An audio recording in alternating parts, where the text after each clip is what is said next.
हाँ तो मेरे बच्चों, कैसे हैं आप लोग? उम्मीद करते हैं कि आप लोग खैरियत होंगे, स्वस्थ होंगे और अपनी परीक्षा की तैयारी पर लगे हुए होंगे। मेरे बच्चों, आज की क्लास काफ़ी दमदार होने वाली है। आज की क्लास में हम लोग करने वाले हैं क्लास 10th का हिस्ट्री चैप्टर नंबर 3, जिसका नाम है हिंद चीन में राष्ट्रवाद।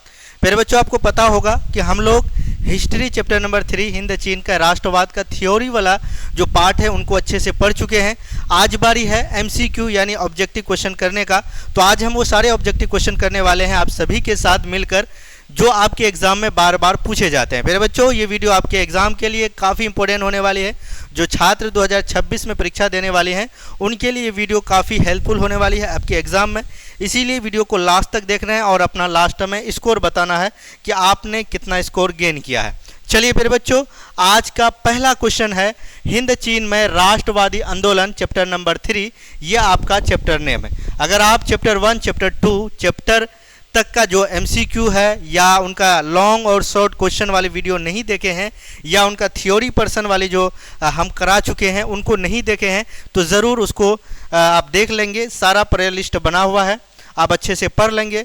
मैं आपको विश्वास के साथ कहता हूं मेरे बच्चों, अगर आप हमारी इस क्लास को कर लिए तो गारंटी कहते हैं कि आपके SST में 99% मार्क्स लाने से लगभग आपका जो 80 मार्क्स जो आते हैं आपके बोर्ड एग्जाम में, इसमें आपको 80 में 80 लाने से कोई नहीं रोक सकता मेरे बच्चों। बहुत ही इंपॉर्टेंट वाली क्लास चल रही है, इसीलिए आपको सुपर कोर्सेज जो है आपको यूट्यूब में फ्री में जो करवा रहे हैं उसको आप अच्छे से करेंगे।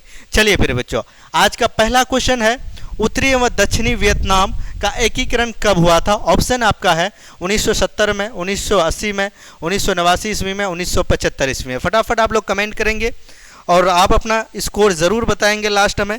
इससे आपका पता चल जाएगा कि आप कितना तैयारी आपके हैं और कितना आपको करना है। तो फिर बच्चों, इसका राइट ऑप्शन होगा ऑप्शन नंबर आपका डी, 1975 ईस्वी में। काफ़ी इंपॉर्टेंट सवाल है ये। जितने भी प्रश्न आप देख रहे हैं फिर बच्चों, ये प्रश्न आपके एग्जाम में बार बार पूछे गए हैं, वो सारे प्रश्न हम लेके आ गए। फिर बच्चों, वो प्रश्न करना है जो प्रश्न आपके एग्जाम में पूछते हैं। और फिर बच्चों, आप देखोगे कि ये जो प्रश्न आप करके जा रहे हो, आपके एग्ज़ाम हो या आपके जो अभी मंथली एग्ज़ाम चलते हैं या आपका जो 6 माही एग्ज़ाम होंगे या आपके स्कूल में सेंटर एग्ज़ाम होंगे या बोर्ड एग्ज़ाम होंगे, सबके लिए वीडियो काफ़ी हेल्पफुल होने वाली। अगर हिंद चीन के राष्ट्रवाद में अगर क्वेश्चन आएंगे तो इन्हीं से आएंगे मेरे बच्चों। चलिए अगला प्रश्न हम लोग देखने वाले हैं। अंकुरवाट मंदिर का निर्माण किसने कराया? काफ़ी इंपॉर्टेंट सवाल है। ऑप्शन है सूर्यवर्मा द्वितीय, ऑप्शन 2 है मेरे बच्चों Narottam Singh Sihanouk, option C है कुआंग, ऑप्शन D है इनमें से कोई नहीं। फटाफट बताइए इस प्रश्न का राइट ऑप्शन क्या होगा मेरे बच्चों? काफ़ी इंपॉर्टेंट सवाल है मेरे बच्चों। इसका राइट ऑप्शन होगा ऑप्शन नंबर आपका A। क्या होगा? सूर्यवर्मा द्वितीय, राजा सूर्यवर्मा द्वितीय द्वारा इस मंदिर का निर्माण कराया गया था। ये विश्व का मेरे बच्चों, विश्व का सबसे बड़ा मंदिर है। क्या बच्चों? सबसे बड़ा मंदिर है, याद रखिएगा। काफ़ी इंपॉर्टेंट है, ये पूछा जाता है। अंकुरवाट का मंदिर जो है विश्व का सबसे बड़ा मंदिर है। समझ रहे मेरे बच्चों? चलिए आप लोग ये बताएंगे इस मंदिर में किसकी पूजा होती थी, किस भगवान की। चलिए अगला प्रश्न हम लोग देखने वाले हैं। काफ़ी इंपॉर्टेंट सवाल है। ये सारे प्रश्न आपके एग्जाम में 2009 से लेकर 2025 के बीच जो प्रश्न पूछे गए हैं वह सारे प्रश्न इस वीडियो पर इंक्लूड है। चलिए प्रश्न नंबर 3 है मेरे बच्चों। क्या लिखा हुआ देखिएगा, बोदाई की सरकार कहाँ थी? ऑप्शन है उत्तरी वियतनाम, ऑप्शन B है दक्षिणी वियतनाम, ऑप्शन C है कंबोडिया, ऑप्शन D है हनोई। कहाँ होगी मेरे बच्चों? ऑप्शन नंबर आपका B है दक्षिणी वियतनाम। कहाँ मेरे बच्चों? दक्षिणी वियतनाम। चलिए अगला प्रश्न हम लोग देखने वाले हैं। प्रश्न नंबर है आपका मेरे बच्चों, भारत से हिंद चीन पहुंचने वाले प्रथम व्यापारी कौन थे? काफ़ी इंपॉर्टेंट सवाल, काफ़ी VVI टॉप प्रश्न है। ऑप्शन है अंग्रेज, फ्रांसीसी, पुर्तगाली, डच। सबसे पहले भारत से हिंद चीन पहुंचने वाले व्यापारी का नाम आप लोग बताएंगे मेरे बच्चों। क्या होगा? पुर्तगाल। कौन मेरे बच्चों? पुर्तगाल। ये व्यक्ति वैसा था, ये पुर्तगाली व्यापार, ये भारत में भी पहुंचे थे। आप बताएंगे पुर्तगाल का एक व्यक्ति था जो 1498 ईस्वी में मेरे बच्चों कहाँ? भारत आए थे। भारत आने के क्रम में इसकी मुलाकात किससे हुई थी और किस जो बंदरगाह में ये सबसे पहले गए थे और किस राज्य में और किस तट पर? समझ रहे? और वहाँ के राजा कौन थे? आप सभी लोग ये सारे पॉइंट जो हम बताए हैं उनको आप कमेंट में बताएंगे जो प्रश्न आपसे पूछे हैं। चलिए अगला प्रश्न हम लोग देखने वाले हैं। अंकुरवाट मंदिर कहाँ स्थित है? आपसे सवाल पूछ रहा है वहाँ की कौन सा राजा बनाया था, अब यह पूछ रहा है कि कहाँ बनाया गया था। ऑप्शन है प्यारे बच्चों वियतनाम में, थाईलैंड में, लाओस में, कंबोडिया में। कहाँ बनाया गया था? काफी टॉप मोस्ट वायरल प्रश्न है भाई, कई बार ये मेरे भाई पूछे गए हैं प्रश्न। ऑप्शन नंबर आपका डी होगा, कंबोडिया। कहाँ पे बच्चों? कंबोडिया। चलिए मेरे भाई समझ में आ गया होगा। वीडियो को शेयर करना है जितना हो सके मेरे बच्चों, और अपने सभी दोस्तों को वीडियो को शेयर करना है, ज़्यादा से ज़्यादा लोग को जोड़ना है। प्यारे बच्चों विश्वास करें, और आप एक बार विश्वास करके हमारे साथ जुड़ें और यूएस क्लास को सब्सक्राइब करें। भरोसा दिलाता हूं कि आपको एक भी नंबर कटने नहीं दूंगा, वो एमसीक्यू हो या सब्जेक्टिव प्रश्न हो। चलिए, कंबोडिया की राजधानी कहाँ? ऑप्शन है हनोई, नोम पेन्हा, बैंकॉक, ओटावा। कहाँ है प्यारे बच्चों? ऑप्शन नंबर आपका बी होगा, राइट ऑप्शन, नोम पेन्हा। कहाँ पर? नोम पेन्हा। चलिए अगला प्रश्न हम लोग देखने वाले हैं प्यारे बच्चों। प्रश्न नंबर है आपका 7वां, जेनेवा संधि कब हुई थी?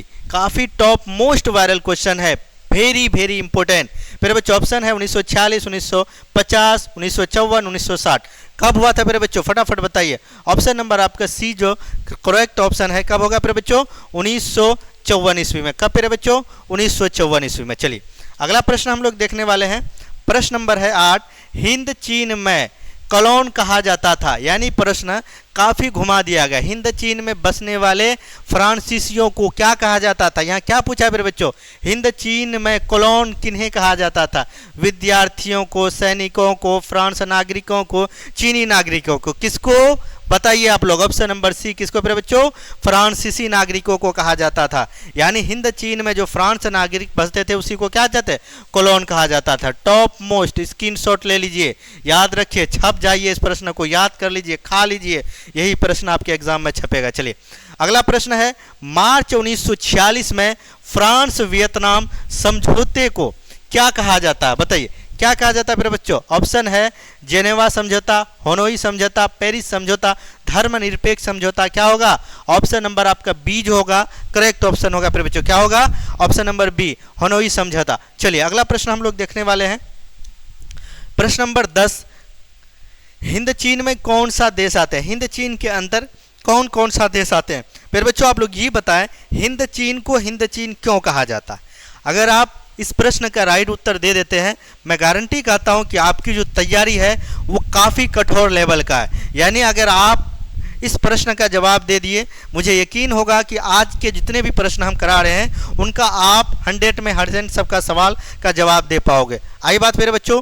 चलिए इसका राइट ऑप्शन होगा ऑप्शन नंबर सी होगा मेरे बच्चों, कंबोडिया, वियतनाम, लाओस। इस प्रश्न का राइट ऑप्शन क्या होगा? हिंद चीन के अंदर कौन कौन सा देश आते हैं? कंबोडिया आते हैं, वियतनाम आते हैं, लाओस आते हैं। ये प्रश्न कई बार आपके एग्जाम में पूछे गए हैं और बार बार रिपीट होते हैं। ठीक है मेरे बच्चों? चलिए अगला प्रश्न है, टोकिन फ्री स्कूल की स्थापना कब हुई थी? कब हुई थी? ऑप्शन है मेरे बच्चों 1907 में, 1908 में, 1910 में, 1911 में। फटाफट बताइए टोकिन फ्री स्कूल की स्थापना कब हुई? 1900 मेरे बच्चों कब? 1907 में। कब मेरे बच्चों? 1907 ईस्वी में। ऑप्शन नंबर ए जो है राइट ऑप्शन होगी। क्या होगी मेरे बच्चों? Option number A right option होगी। चलिए अगला प्रश्न हम लोग देखने वाले हैं। प्रश्न नंबर है आपका, the history of the loss of Vietnam. History of the loss of Vietnam किसने लिखा था? फटाफट बताइए। ऑप्शन है हु ची मिन ने, या फोन बोई चाओ ने, या कुआंग, या त्रियू। फटाफट बताइए क्या होगा राइट ऑप्शन मेरे बच्चों? इस प्रश्न का राइट ऑप्शन होगा फोन बोई चाओ ने। किसने? द हिस्ट्री ऑफ वियतनाम किसने लिखा था मेरे बच्चों? फोन बोई चाओ ने। चलिए अगला प्रश्न, काफी ये प्रश्न एग्जाम में आपको देखने को मिलेगा, इसीलिए वो सारे प्रश्न लेके आए हैं जो एग्जाम में छपेगा। इसीलिए मेरे बच्चों इसको आप हल्के में नहीं लेना, ये वो सारे प्रश्न है जो एग्जाम में बार बार आपके पूछे जाते हैं मेरे बच्चों। याद रखिएगा बढ़िया से मेरे बच्चों, ध्यान पूर्वक ध्यान दीजिएगा इस क्लास को। हुआ आंदोलन किस प्रकार का था? बताइए मेरे बच्चों किस प्रकार का आंदोलन था? क्रांतिकारी, धार्मिक, सम्राट समर्थक, या क्रांतिकारी व धार्मिक? Option number D right option होगा, क्रांतिकारी और धार्मिक ये दोनों आंदोलन था। चलिए अगला प्रश्न हम लोग देखने वाले हैं, नरोत्तम सिंहानुक किस देश के शासक थे? क्या पूछ रहा है बच्चों? जो नरोत्तम सिंहानुक थे कहाँ के? वियतनाम के, या लाओस के, या थाईलैंड के, या कंबोडिया के? कहाँ थे बच्चों? ऑप्शन नंबर आपका डी होगा, कंबोडिया के। कहाँ थे नरोत्तम सिंहानुक? कहाँ देश का राजा था, सम्राट था? कंबोडिया का। कहाँ पे बच्चों? कंबोडिया का ये शासक था, निहत्तम सिंह। चलिए अगला प्रश्न हम लोग देखते हैं। अगला प्रश्न क्या है मेरे बच्चों? हिंद चीन युद्ध की समाप्ति के समय अमेरिका के राष्ट्रपति कौन थे? क्या पूछ रहा है? हिंद चीन का जो युद्ध हुआ था उस वक्त समाप्ति जब हो गया था, युद्ध खत्म हो गया था, उस वक्त अमेरिका के राष्ट्रपति कौन थे? आपसे पूछ रहे हैं कौन थे बच्चों? ऑप्शन नंबर ए है रोजवेल्ट, निक्सन, जॉर्ज बुश या वाशिंगटन। कौन थे? ऑप्शन नंबर आपका बी राइट होगा, निक्सन साहब। कौन थे बच्चों? निक्सन। चलिए अगला प्रश्न हम लोग देखने वाले हैं। अगला प्रश्न है आपका, अमेरिका को वियतनाम युद्ध के लिए दोषी ठहराने वाले अदालत किसने लगाई थी? आपसे पूछ रहा है जब अमेरिका को युद्ध के लिए दोषी ठहराने, अमेरिका को वियतनाम के लिए दोषी ठहराने वाली अदालत किसने लगाई थी? ऑप्शन है रसेल ने, होचिमी ने, रोतम सिहानू ने या रोसो ने। किसने फिर बच्चों? ऑप्शन नंबर आपका ए जो है रसेल साहब ने। किसने फिर बच्चों? रसेल साहब ने। चलिए अगला प्रश्न हम लोग देखने वाले हैं। लिखा हुआ है प्राचीन वियतनाम, क्या है फिर बच्चों? प्राचीन वियतनाम पर किस संस्कृति का प्रभाव था? प्राचीन जो है, पुरानी वियतनाम जो है, उसमें किसका रीति रिवाज, संस्कृति, प्रभाव, कब्जा था? ऑप्शन है भारतीय का, चीनी का, जापानी का, मंगोल का। किसका फिर बच्चों? चीनी का था। किसका था फिर बच्चों? चीनी का। ऑप्शन नंबर बी इधर करेक्ट आंसर। क्या फिर बच्चों? Correct answer. चलिए राइट आंसर। अगला प्रश्न हम लोग देखने वाले, चलिए देख लेते हैं कौन कौन कमेंट कर रहे हैं। चलिए प्रिया कुमारी, राजा, बाबर, हाँ चलिए सब बहुत अच्छे उत्तर दे रहे हैं। चलिए बहुत अच्छा। चलिए अच्छा चलिए फिर बच्चों अगला क्वेश्चन देखते हैं। हिंद चीन में शामिल नहीं था। क्या प्रश्न पूछा जा रहा है फिर बच्चों? हिंद चीन में शामिल नहीं था। ऑप्शन है वियतनाम, लाओस, चीन, कंबोडिया। कौन नहीं था हिंद चीन में शामिल? फिर बच्चों आपको पता होगा वियतनाम भी शामिल है, लाओस भी शामिल है, कंबोडिया। इसमें कौन नजर आ रहा है? सी, यानी चीन शामिल नहीं था। कौन फिर बच्चों? चीन जो है वियतनाम में शामिल नहीं था, यानी सॉरी बोले हिंद चीन में शामिल नहीं था। चलिए अगला प्रश्न हम लोग देखने वाले हैं। अगला प्रश्न है क्या बच्चों? पुर्तगालियों ने कहाँ अपना केंद्र बनाया था? काफी इंपॉर्टेंट सवाल। ये सारे प्रश्न को हम करा चुके हैं मेरे बच्चों। आपको थ्योरी वाले जो पार्ट में है इसको हम लोग पढ़ चुके हैं बहुत अच्छे से। बताएंगे ये लोग जल्दी से कमेंट, सभी लोग इसको जल्दी से कमेंट कीजिए। इसका राइट ऑप्शन क्या लिखा हुआ है? मलक्का, अतराम, तोकिन, अंकुरवाट। क्या होगा फिर बच्चों? ऑप्शन नंबर ए जो होगा इसका करेक्ट ऑप्शन होगा मलक्का। काफी इंपॉर्टेंट सवाल है, कई बार आपके एग्जाम में ये प्रश्न देखने को मिल रहा है। चलिए बहुत अच्छा, आप लोग बहुत अच्छे से जवाब दे रहे हैं, बहुत अच्छा। चलिए अगला प्रश्न हम लोग देखने वाले हैं। आप लोग शेयर करें जल्दी से। संयुक्त वियतनाम का गठन किस वर्ष हुआ था? क्या पूछ रहा है फिर बच्चों? संयुक्त वियतनाम का गठन कब हुआ था? 1954, 1968, 1974, 1975। कब हुआ था? Option number D 1975। चलिए अगला प्रश्न हम लोग देखने वाले हैं, काफी इंपोर्टेंट है।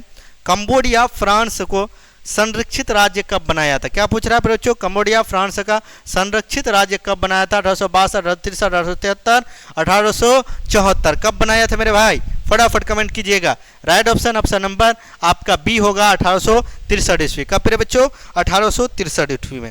चलिए अगला प्रश्न हम लोग देखने वाले हैं, काफी इंपोर्टेंट है। वियतनाम लोकतांत्रिक गणराज्य की स्थापना कब हुई थी? ऑप्शन है 1943, 1944, 1945, 1946। कब हुआ मेरे भाई? फटाफट कमेंट कीजिएगा मेरे शेर नहीं हो। फटाफट थोड़ा सा भी इंतजार नहीं करना है, कमेंट में भर देना। राइट ऑप्शन होगा ऑप्शन नंबर आपका सी 1945। कब मेरे भाई? 1945। काफी इंपॉर्टेंट सवाल है, याद रखिएगा, दिमाग में ठोक लीजिए इस बात को। मैं आपको जो कह रहा हूँ वो सारे प्रश्न जो मैं करा रहा हूँ इनसे बाहर आपके एग्जाम में देखने को नहीं मिलेगा भाई। याद रखिएगा हमारी बात को। आप एग्जाम में जब बैठोगे, जब क्वेश्चन खोलोगे, यही यूएस क्लास के सारे वीडियो लेक्चर आपको याद आएगा कि हमने वहाँ पढ़ा था फिर बच्चों। याद रखिएगा, इसीलिए सब्सक्राइब करना ना भूलेंगे और घंटा दबाना याद से, ताकि आपको हर एक वीडियो का नोटिफिकेशन आपको सबसे पहले। चलिए फिर बच्चों, लियांग क्वा कहाँ के थे? पता क्या होगा फिर बच्चों? लियांग कोचाओ कौन था? लियांग कोचाओ कौन था फिर बच्चों? क्या है? ऑप्शन है चीनी सुधारक, जापानी दार्शनिक या आपके वियतनाम क्रांतिकारी, या इनमें से कोई नहीं। कौन था फिर बच्चों? फटाफट बताइए। ऑप्शन नंबर ए जो होगा इस प्रश्न का राइट ऑप्शन होगा चीनी सुधारक थे। लियांग किचाओ कौन थे फिर बच्चों? चीनी सुधारक। कौन थे? चीनी सुधारक थे। यानी कौन थे फिर बच्चों? चीनी सुधारक। याद रखिएगा, काफी अच्छे प्रश्न करा रहे हैं। वो सारे प्रश्न जो हम अभी तक आपके एग्जाम में पूछे गए हैं वो सारे प्रश्न को हम आज करा रहे हैं ताकि आपके एग्जाम में एक भी प्रश्न नहीं छूटे, और वो सारे प्रश्न संभावित ऐड किए हैं जो संभावना पूछने की है आपके एग्जाम में। चलिए मेरे बच्चों, अगला प्रश्न है, लाल खेमरा सेना किसकी थी? लाल खेमेर सेना किसकी थी? ऑप्शन है कैप्टन कंगाली का, सिंहानक का, या पोल पोट का, या हंग समरीन का। किसका थी प्रिय बच्चों?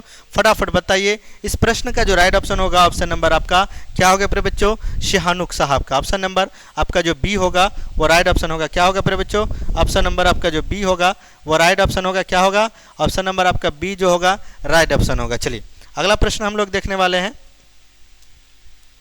क्या होगा प्रिय बच्चों? अगला प्रश्न जो है वो क्या है उनको देखते हैं। चलिए अगला प्रश्न है आपके, हो ची मी का अर्थ क्या होता है? ये आपसे क्या पूछ रहे हैं प्रिय बच्चों?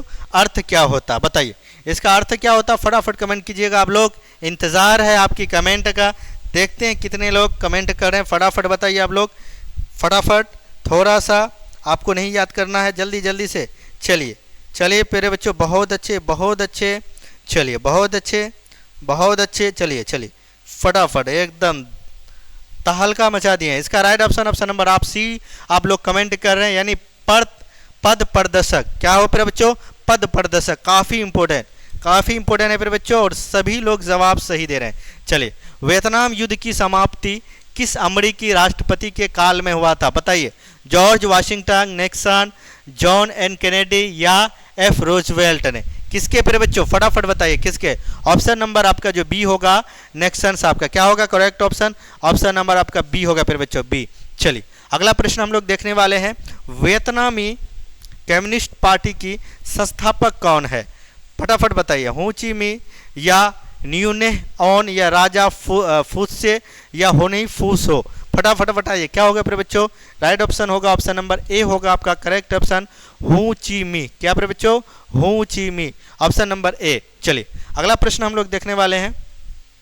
प्रश्न अगला है प्यारे बच्चों, क्या है? रेवोल्यूशनरी सोसाइटी यानी डे ऑन द होल ए हाई की स्थापना किसने की थी? ऑप्शन है क्वांग, या फोन बोई चाओ, या फोन चू चित्रा, या तिरु ओ। कितने प्यारे बच्चों? राइट ऑप्शन होगा इसका फोन बोई चाओ साहब ने। किसने प्यारे बच्चों? फोन बोई चाओ साहब ने इसका क्या क्या था प्यारे बच्चों? इसका क्या क्या था? रेवोल्यूशनरी सोसाइटी की स्थापना की थी फोन बोई चाओ ने। चलिए अगला प्रश्न हम लोग देखने वाले हैं प्यारे बच्चों, काफी इंपॉर्टेंट है, उस प्रश्न को देखते हैं। क्या लिखा हुआ है? हुआ आंदोलन का प्रेरणा कौन था? बताइए कौन था प्यारे बच्चों प्रेरणा? इसके बारे में आप लोग बताइए कौन था? करेक्ट ऑप्शन होगा ऑप्शन नंबर आपका ए होगा प्यारे बच्चों, हुइन फूसो। किसने था? हुइन फूसो इसका प्रेरणा था। चलिए अगला प्रश्न हम लोग देखते हैं प्यारे बच्चों, जो काफ़ी आपके एग्जाम की दृष्टि से हेल्पफुल होने वाली है। बहुत कम सवाल है, आपको घबराना नहीं है। फोन चू चित्र किस व्यवस्था में विश्वास करते थे? बताइए किस व्यवस्था में विश्वास करते थे प्यारे बच्चों? ऑप्शन है राजतंत्रात्मक, गणतंत्रात्मक, समयवादी, सैनिक। किसमें प्यारे बच्चों? ऑप्शन नंबर आपका बी जो होगा गणतंत्रात्मक व्यवस्था में। किसमें प्यारे बच्चों? गणतंत्रात्मक व्यवस्था में, या क्या करते थे? विश्वास रखते थे। किसमें प्यारे बच्चों? गणतंत्रात्मक विश्वास रखते थे। चलिए अगला प्रश्न हम लोग देखने वाले हैं। अगला प्रश्न है क्या प्यारे बच्चों? उसको देख लेते हैं। चलिए, वियतनाम में अन्नामी दल की स्थापना किसने की थी? वियतनाम में अन्नामी दल की स्थापना किसने की थी? ऑप्शन है जोन ओई ने, या फोन बोई चाओ ने, या फोन चू तिरह ने, या हु मी ची ने। ऑप्शन नंबर ए आपका राइट ऑप्शन होगा जुन गोई आई ने। किसने प्यारे बच्चों? जुन गोइन आई ने। किसने? जुन गोइन आई ने। चलिए अगला प्रश्न हम लोग देखने वाले हैं, काफ़ी डिफिकल्ट सब नाम है प्यारे बच्चों, बस आपको याद करना है क्योंकि ये सारे प्रश्न एग्जाम में हर हाल में पूछते हैं। क्या लिखा हुआ है प्यारे बच्चों? वियतमिन्ह या वियतनाम स्वतंत्रता लीग की स्थापना किसने की थी? वियतमिन्ह या वियतनाम स्वतंत्रता लीग की स्थापना किसने की थी? बाओ दाई ने, या हो ची मी ने, या फान बुई चाओ ने, या क्वांग दे ने। किसने प्यारे बच्चों? ऑप्शन नंबर राइट ऑप्शन होगा हो ची मी ने। किसने प्यारे बच्चों? हो ची मी ने। चलिए अगला प्रश्न हम लोग देखने वाले हैं। प्रश्न नंबर है आपका 33 प्यारे बच्चों। क्या है? प्रश्न नंबर 33 नहीं प्यारे बच्चों, 32 तक ही समाप्त हो गया। उम्मीद करते हैं कि प्यारे बच्चों आज की क्लास आपके लिए काफ़ी हेल्पफुल होगी और आप आशा करते हैं कि 32 में 32 आपने इसका उत्तर दिया होगा। ईमानदारी पूर्वक आप सभी मेरे प्रिय छात्र छात्राएं आप ज़रूर बताएंगे, जितने भी हमारे ऑफलाइन सेंटर के छात्र हैं और जितने भी हमारे साथ ऑनलाइन जुड़े हुए हैं वो कितने नंबर लाएंगे, वो आप कमेंट में लिख देंगे। यानी कितने नंबर लाए हैं, यानी 32 में कौन 32 लाए हैं, 32 में जिनका जितना आया है ईमानदारी पूर्वक आप कमेंट में ज़रूर लिखेंगे। और याद रखिएगा फिर बच्चों, ये वीडियो आपके एग्ज़ाम के लिए बहुत इम्पोर्टेंट होने वाली है। अगर आप हमारे सुपर कोर्सेज में जुड़ना चाहते हैं फिर बच्चों, आपको सुपर कोर्स में जुड़ने का कोई भी आपको फ़ी नहीं देना है, मात्र 0 रुपया में आप जुड़ सकते हो, मात्र 0 रुपया, यानी एक भी पैसा नहीं। बस आपको नंबर पर क्या करना है फिर बच्चों, कांटेक्ट करना है। नंबर नोट कर लीजिएगा, जो नंबर मैं आपको दे रहा हूँ उस नंबर को आप नोट कर लीजिए, कौन सा नंबर आपको बता रहा हूँ। अगर आपको दिखाई दे रहा है तो ये नंबर आप देख सकते हैं, ये है आपका नंबर जिसको आप नोट कर लीजिए फिर बच्चों। क्या है, ये है नंबर जिसको आप नोट कर लीजिए, ये है आपका नंबर। यानी आप नंबर नोट कीजिएगा 62 0 27 68 321। ये ऑनलाइन वाले स्टूडेंट के लिए ये नंबर है, जहाँ से आप बोलेंगे कि हमें सुपर कोर्स में जुड़ना है, फ्री में आपको पढ़ाई करवाई जाएगी। ऑल सब्जेक्ट का चैप्टर वाइज आपको थ्योरी करवाए जाएंगे, फिर उसके बाद MCQ, फिर सब्जेक्टिव, फिर आपको प्रैक्टिस, फिर टेस्ट वगैरह सारा चीज़ आपको उसमें भेजा जाएगा। फिर बच्चों मेरा टारगेट है हर बच्चा पढ़ाई करे और एक भी बच्चा पैसे की वजह से या कोई समस्या की वजह से उनका पढ़ाई नहीं छूटे। ठीक है फिर बच्चों, बाधा नहीं हो। मेरा एक ही मकसद है, हर घर तक शिक्षा पहुंचे। ये है स्कॉलर जर्नी पूर्णिया की क्या है पुकार फिर बच्चों, ये है हमारे ऑफलाइन सेंटर पूर्णिया, जिसकी वजह से मैं आपको ऑनलाइन फ्री पढ़ा सकता हूं। ये हमारी ताकत है स्कॉलर जर्नी पूर्णिया। अगर आपके कोई भाई बहन या आपके दोस्त या आपके कोई रिलेटिव जो पूर्णिया में पढ़ना चाहता है, एक बिहार बोर्ड के एक अच्छे कोचिंग सेंटर जहां वो चाहता है कि पढ़े ऑफलाइन सेंटर जुड़कर और बेहतर रिजल्ट लाए, तो वह हमारे offline centre scholar journey Purnia के इस ऑफिशियल नंबर पर कांटेक्ट कर सकते हैं। नंबर लिखिएगा 7004442000, यानी 00 और 56। ये ऑफिशियल आपके ऑफलाइन सेंटर का नंबर है, जहां आप कांटेक्ट करेंगे। यहां क्लास 6 से प्यारे बच्चों 6 to 12th की तैयारी करवाई जाती है ऑफलाइन ब्रांच में, बहुत ही मिनिमम फ़ी के साथ प्यारे बच्चों। उसके बाद साथ में अगर आप MU जैसा और जामिया जैसा स्कूल में प्यारे बच्चों अगर तैयारी उसमें एंट्रेंस देकर वहाँ एडमिशन लेना चाहते हैं, तो अभी आपका नया बैच शुरू हो गया है 6 and 9th का जो चल रहा है। और 10th क्लास का प्यारे बच्चों, 10th क्लास का हमारे ऑफलाइन सेंटर का आज से यानी कल से 25 तारीख आज जो है प्यारे बच्चों, ये शाम में वीडियो रिकॉर्ड हो रही है, ये जो अपलोड होगी 26 को, यानी 25/7 से हमारी जो है न्यू बैच स्टार्ट हो गई है। 10th का इवनिंग टाइम है प्यारे बच्चों 2:30 बजे से, क्या है प्यारे बच्चों 2:30 बजे से, सॉरी बोल रहे हैं 2:30 बजे से लेकर 6 बजे 6:30 बजे तक क्लास चलती है। डेली आपके 5 से 4 पीरियड होती है। अगर आप ज्वाइन होना चाहते हैं तो ये दिए हुए नंबर पर आप कांटेक्ट होकर आइए हमारे ऑफलाइन सेंटर, जहां आपको डिजिटल क्लासरूम, लाइब्रेरी सुविधा और वीकली मंथली टेस्ट की सुविधा है। ये सारी सुविधा आपको मिलेगी और आपको हर एक गाइडेंस के साथ अच्छे मार्क्स कैसे लाएं वो सारा मोटिवेशनल के साथ पढ़ाए जाएंगे। तो फिर मिलते हैं मेरे बच्चों नेक्स्ट वीडियो पर। Jai Hind, love you, bye, take care.